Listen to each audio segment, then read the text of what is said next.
Welcome to Sukesh economy classes. భారతదేశంలో ప్రస్తుతం కేంద్ర ప్రభుత్వం డీలిమిటేషన్ కమిషన్ కోసము చర్యలు చేపట్టింది. దీని వలన సౌత్ ఇండియన్ స్టేట్స్ దక్షిణాది రాష్ట్రాలు విపరీత ఆందోళన చేయడం జరుగుతుంది. మరి ఎందుకోసము అనంటే ప్రస్తుతం ఉన్న జనాభా ఆధారంగా 16వ ఆర్థిక సంఘం ప్రకారం కేంద్ర పన్నుల్లో దక్షిణాది రాష్ట్రాలకు నష్టం జరిగింది. అదేవిధంగా ఇప్పుడు డీలిమిటేషన్ కమిషన్ వలన పార్లమెంటు యొక్క నియోజకవర్గాల పునర్విభజన ఏర్పాటు జరిగితే ఉత్తర భారతదేశ రాష్ట్రాలకు లాభం జరుగుతుంది, దక్షిణ భారతదేశ రాష్ట్రాలకు లాభం జరగదు అని చెప్పి దక్షిణాది రాష్ట్రాలు తీవ్ర ఆందోళన చేయడం జరుగుతుంది. మరి ఎందుకోసం ఈ పాపులేషన్ అనేది మనకి దక్షిణాది రాష్ట్రాల్లో అడ్డంకిగా మారింది అంటే ఒకసారి 16వ ఆర్థిక సంఘం యొక్క నివేదికలో మనకి పాపులేషన్ ఆధారంగా ఎలాంటి అన్యాయం జరుగుతుంది అనే అంశాన్ని చూసి మనం డీలిమిటేషన్ కమిషన్ వల్ల ఎలాంటి అన్యాయం జరుగుతుందో కూడా మనము తెలుసుకోవచ్చు.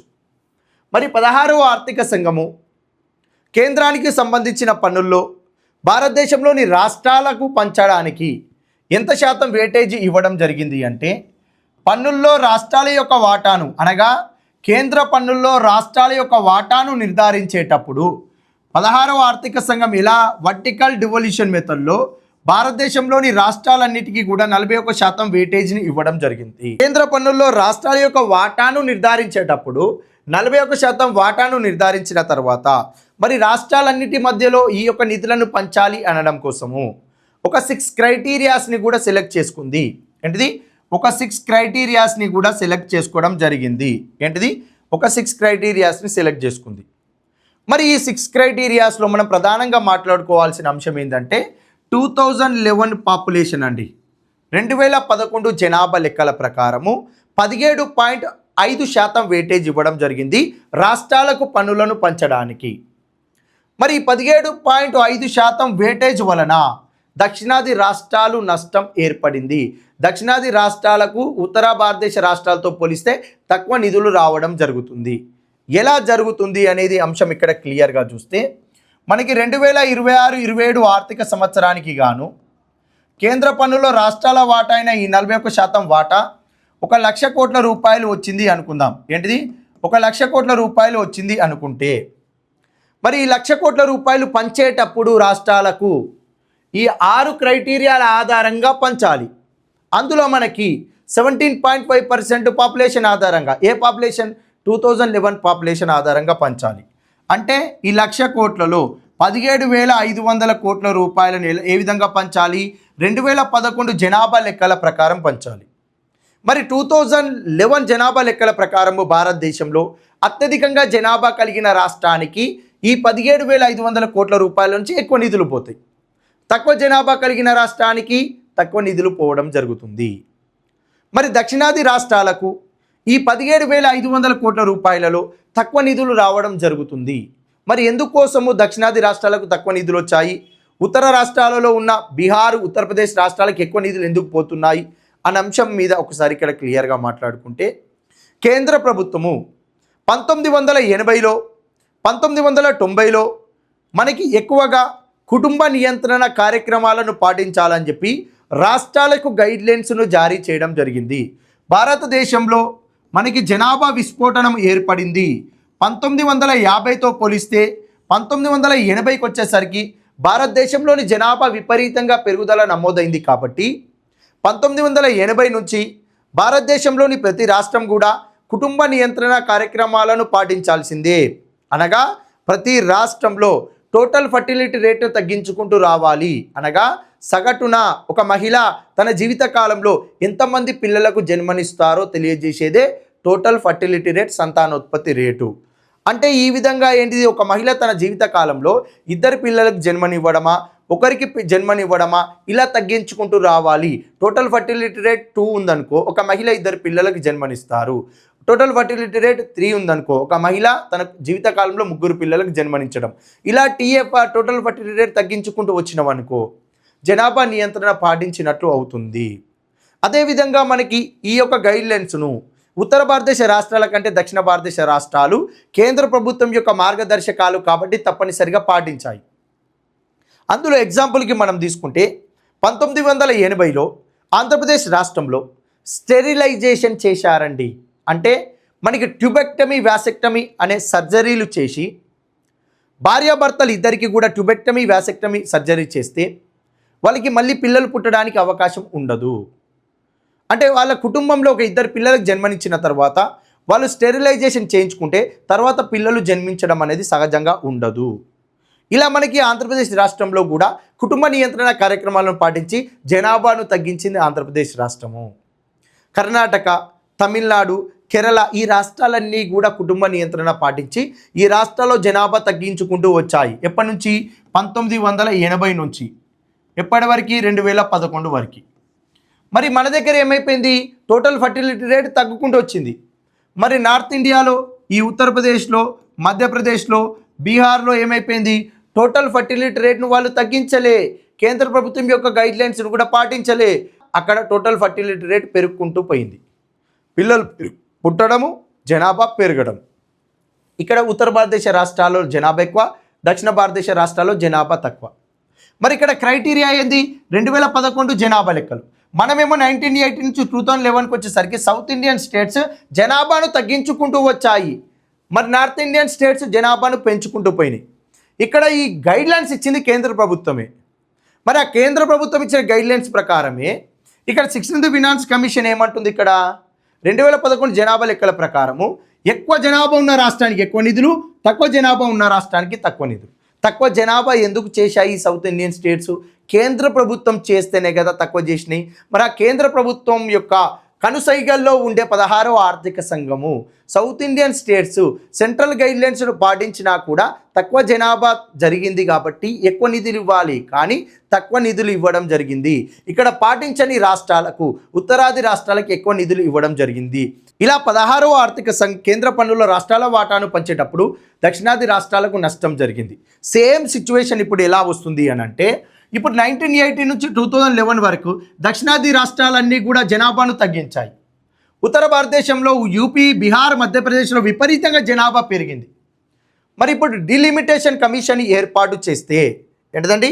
డీలిమిటేషన్ కమిషన్ ఏర్పాటు చేస్తే మరి ఇప్పుడు డీలిమిటేషన్ కమిషన్ ఏర్పాటు చేస్తే దక్షిణాది రాష్ట్రాలు ఏ విధంగా నష్టపోయే అవకాశం ఉంది అని అంటే, మరి ప్రస్తుతం ఉన్న పార్లమెంటు నియోజకవర్గాలు 1971 జనాభా లెక్కల ప్రకారము విభజించిన పార్లమెంటు నియోజకవర్గాలు, మరి 1971 తర్వాత 2001 వరకు ఎలాంటి పార్లమెంటు సీట్లు అనేది పెంచడం జరగదు అని చెప్పి 1976లో భారత రాజ్యాంగంలో 42వ రాజ్యాంగ సవరణ చేసి మనకి ఒక కండిషన్ పెట్టారు. ఏంటిది అంటే, మనకి భారతదేశంలోని కొన్ని రాష్ట్రాలు కుటుంబ నియంత్రణ కార్యక్రమాలు చేయడం జరుగుతుంది. దానివలన 1981 నాటికి, అదేవిధంగా 1991 నాటికి రాష్ట్రాల్లో జనాభా తగ్గే అవకాశం ఉంది. కాబట్టి కొన్ని రాష్ట్రాల్లో జనాభా ఎక్కువగా ఉండి కొన్ని రాష్ట్రాల్లో జనాభా తక్కువగా ఉంటే ఈ డీలిమిటేషన్ కమిషను పార్లమెంట్ యొక్క నియోజకవర్గాలను జనాభా ప్రాతిపదికన విభజించడం జరుగుతుంది. దానివల్ల కొన్ని రాష్ట్రాలకు నష్టం వాటిల్లే అవకాశం ఉంటుంది. కాబట్టి 1971 నుంచి 2001 మధ్యలో భారతదేశంలోని అన్ని రాష్ట్రాలు కుటుంబ నియంత్రణ సాధించడం జరుగుతుంది. అన్ని రాష్ట్రాల్లో జనాభా తగ్గడం జరుగుతుంది. కాబట్టి అన్ని రాష్ట్రాలలో జనాభా తగ్గిన తర్వాతనే పార్లమెంటు నియోజకవర్గాల విభజన చేయాలి అని చెప్పి 1971 నుంచి 2001 వరకు పార్లమెంట్ నియోజకవర్గాలను విభజించే ప్రక్రియ లేదు అని చెప్పి భారత రాజ్యాంగంలోని 42వ రాజ్యాంగ సవరణ చేయడం జరిగింది. అదేవిధంగా 2001కి వచ్చేసరికి 2001 తర్వాత డీలిమిటేషన్ కమిషన్ ఏర్పాటు చేయకుండా 2002లో కూడా సేమ్ రీజన్ తోటి భారతదేశంలో ఇంతవరకు కొద్ది రాష్ట్రాలు మాత్రమే కుటుంబ నియంత్రణ సాధించాయి. కొన్ని రాష్ట్రాల్లో పాపులేషన్ పెరుగుతూ వచ్చింది. భారతదేశంలోని అన్ని రాష్ట్రాలు కుటుంబ నియంత్రణ పాటించి పాపులేషన్ తగ్గించిన తర్వాతనే మళ్ళీ డీలిమిటేషన్ కమిషన్ ఏర్పాటు చేసి పార్లమెంటు నియోజకవర్గాల పునర్విభజన చేయాలి అని చెప్పి 84వ రాజ్యాంగ సవరణను 2002లో చేసి 2026 వరకు భారతదేశంలో పార్లమెంటు సీట్లను పెంచేది లేదు, పార్లమెంటు యొక్క నియోజకవర్గాల పునర్విభజన చేసేది లేదు అని చెప్పి మరి 84వ రాజ్యాంగ సవరణ కూడా చేయడం జరిగింది. మరి ఎందుకు పాపులేషన్కు పార్లమెంటు ఎంపీకి సంబంధించిన సంబంధం ఏంటి అంటే, భారతదేశంలో మనకి మొదటి లోక్సభ ఎలక్షన్ జరిగేటప్పుడు ఒక ఎంపీ సుమారుగా 5 నుండి 8 లక్షల మందికి ప్రాతినిధ్యం వహించేవారు. 1971కి వచ్చేసరికి ఒక ఎంపీ సుమారుగా 10 లక్షల మందికి యావరేజ్గా ప్రతి ఎంపీ కూడా సుమారుగా 10 లక్షల మందికి ప్రాతినిధ్యం వహించడం జరిగింది. అంటే ఒక ఎంపీ 10 లక్షల మందికి ప్రాతినిధ్యం వహిస్తున్నాడు అని అంటే ఈ ఏ రాష్ట్రంలో అయితే జనాభా విపరీతంగా పెరుగుతుందో అక్కడ ఏమైతుందండి, అక్కడ పార్లమెంటు సీట్లు పెరుగుతూ వస్తాయి, లేదా జనాభా ఎక్కువగా ఉన్న ప్రాంతానికి పార్లమెంటు సీట్ను పంపించడం జరుగుతుంది. మరి ఇక్కడ ఒకసారి ఎగ్జాంపుల్కి మనం చూస్తే, మరి ప్రస్తుతం మనకి 2026లో డిసెంబర్లో 2021లో కోవిడ్-19 పాండమిక్ వలన మనకి భారతదేశం యొక్క సెన్సెస్ జరగలేదు. ఎప్పుడు 2021లో. ఆ సెన్సెస్ని 2026 మనకి డిసెంబర్లో స్టార్ట్ చేసి 2027 మొత్తం కూడా కంటిన్యూ చేసే అవకాశం ఉంది.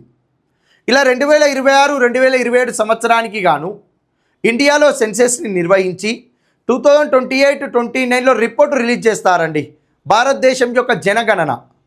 మరి 28-29లో రిపోర్టు రిలీజ్ చేసిన వెంటనే డీలిమిటేషన్ కమిషను ఈ 2026-27 పాపులేషన్ ఆధారంగా మనకి నియోజకవర్గాలను విభజిస్తుంది.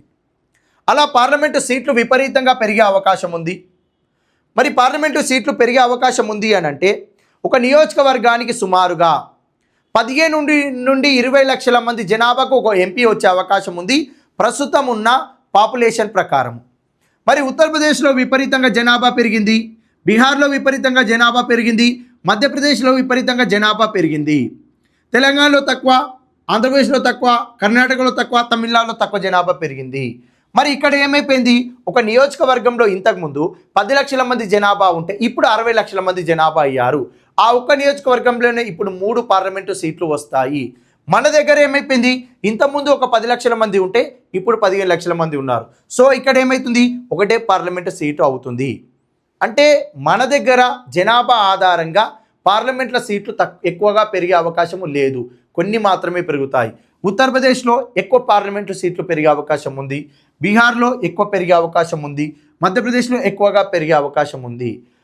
ఇప్పుడు ఏమవుతుంది అంటే పార్లమెంటు సీట్లు ఉత్తర భారతదేశ రాష్ట్రాల్లో ఎక్కువగా పెరగడం వలన భారతదేశానికి ప్రధానమంత్రి ఎవరు అని డిసైడ్ చేసే అవకాశము కేవలం ఉత్తర భారతదేశ రాష్ట్రాలకు మాత్రమే ఉంటుంది, దక్షిణ భారతదేశ రాష్ట్రాలకు తక్కువ.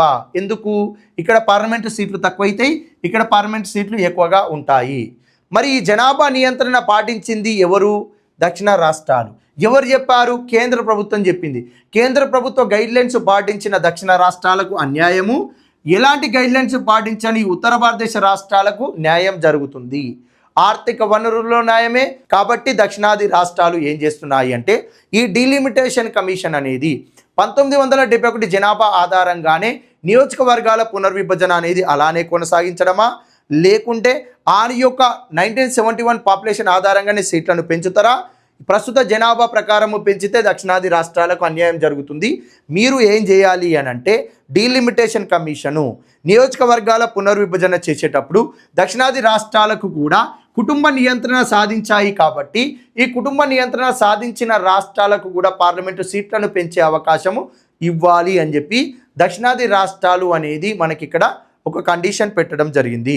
ఇలా మనకి భారతదేశంలోని దక్షిణాది రాష్ట్రాలు విపరీతంగా మనకి గొడవ చేయడం జరుగుతుందండి. మరి దక్షిణాది రాష్ట్రాలు ఆర్థిక వ్యవస్థ పరంగా కూడా స్టేట్ ఓన్ ట్యాక్స్ రెవెన్యూ, ఈ రాష్ట్రాలన్నీ కూడా కేంద్ర ప్రభుత్వం ద్వారా వచ్చే పన్నుల ద్వారా వచ్చే ఆదాయం కంటే ఆ రాష్ట్రంలోని సొంత పన్ను రాబడిని వసూలు చేసుకోవడంలోనే ఇవి మెరుగైన ప్రగతిని సాధిస్తున్నాయి. అదేవిధంగా ఆర్థిక సంఘం యొక్క నిధులు తక్కువ వచ్చినా కానీ మంచిగా ఫైనాన్షియల్గా స్టెబిలిటీ ఉంటున్నాయి. మరి కేంద్ర ప్రభుత్వము దక్షిణాది రాష్ట్రాలలో ఆర్థిక వనరుల్లో కూడా మొండి చేయి చూపించినా కానీ ఇంతవరకు దక్షిణాది రాష్ట్రాలు ఇలాంటి ఇబ్బందులు కూడా కేంద్ర ప్రభుత్వానికి తీసుకురాలేదు. మరి పార్లమెంటు నియోజకవర్గాల విభజనలో కూడా ఉత్తరాది రాష్ట్రాలకు న్యాయము, దక్షిణాది రాష్ట్రాలకు అన్యాయం జరగడం వలన విపరీత ఆందోళనలు చేయడం జరుగుతుంది. ఇది మనకి ముఖ్యమైన రీజన్ అండి. ఇవి చూసుకోవాలి మనం. ఓకేనా? Thank you.